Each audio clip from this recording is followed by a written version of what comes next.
So guys ये बंदा निकल चुका है गेम से बाहर क्योंकि इसने पैर नीचे रख दिया था। देखो गाइस हमने उसको उसका इनाम दे चुका है। गाइस ये क्या दे दिए? ये तू रख ले रख ले। Hey guys welcome to back my new blog. स्वागत है आज के नए ब्लॉग में। और ये देखो हम आज करने वाले हैं थार, स्कॉर्पियो और फॉर्च्यूनर में रेस। तो तुम्हारी कौन सी कार है bro? G wagon. G wagon. और ये फॉर्च्यूनर और ये थार। तो हम इन तीनों के बीच में रेस करेंगे, वो भी स्लो साइकिल का। ऐसे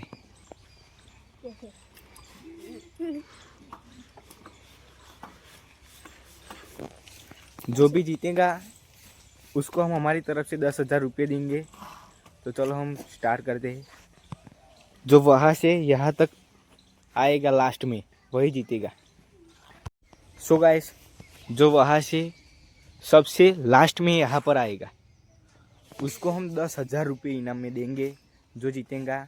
अभी हम चैलेंज को स्टार्ट करते हैं। मैं 1 2 3 बोलूँ तब आपको आना है।